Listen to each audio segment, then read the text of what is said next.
Hello everyone, this is Christian Hoiberg from CaptureLandscapes.com. Today I want to introduce you to our dramatic landscapes presets for Adobe Lightroom and show you how you can use them to instantly add atmosphere and interest into your photos. The preset pack consists of 15 all-in-one presets that you can use to instantly change the image by only clicking once.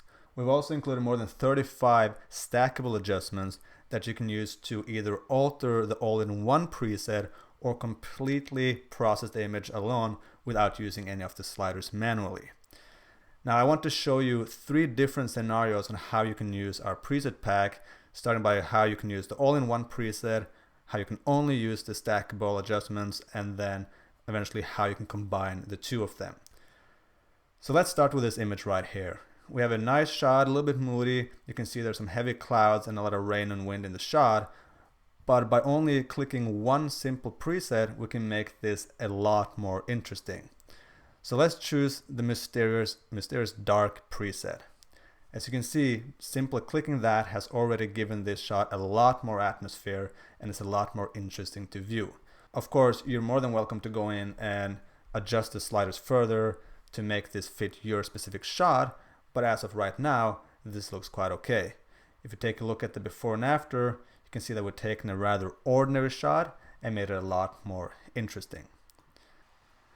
Now let's move over to the second shot, and I'm going to show you how you can use only the tools found inside the toolbox to process the image without using any of the sliders or all-in-one presets. Again, we have a decent shot to begin with, but it's a little bit flat, it lacks contrast, and it really lacks that visual punch. So let's scroll down to the toolbox. And the first thing I'm going to do is to go to Smart Exposure -1. I'll do this to darken the shot and bring back a little bit of contrast. As you can see, we have reduced exposure, but we also use these sliders in order to avoid clipping either the shadows or the highlights.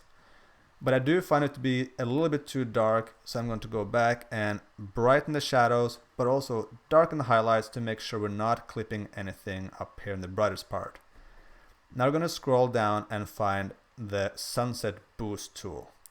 Clicking this will increase and warm up the sunset area. We're going to further enhance that by using the Warm Highlights and Cold Shadows tool. There's still a few more things I want to do with this shot, and the first is to introduce some more details here in the landscape. I'm going to do that by using the Crisp Details tool. I'm also going to use the center focus to shift the focus of the image more towards the center here, which is the more interesting part. What we do now is essentially darkening the surroundings and brightening the center, creating a sort of vignette.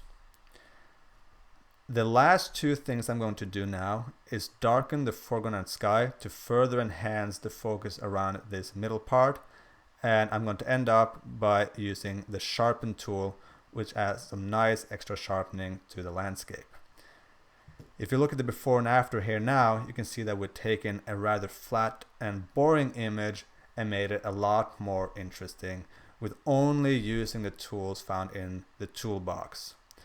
Now you can combine several of these tools together, but remember that you can only use one of the grad or radial tool filters at once. Let's head over to the third and final image, and I'm going to show you how you can combine the all-in-one preset with the stackable adjustments. So we got a really sweet shot here from the Faroe Islands, and we don't need to do too much to it, but I do want to give it that little bit extra atmosphere. So I'm going to start by scrolling back up and choosing the Cold Blues all-in-one preset. Clicking this adds a nice cold feeling to the image and is already a little bit more atmospheric than what it was before. But I do find that the image is a little bit too dark overall and it lacks some sharpness. So I'm going to scroll down and choose the HDR exposure to brighten up the shadows and darken these highlights a little bit more. And then I'm going to choose the Crisp Details to bring back some of the details in this rocky area.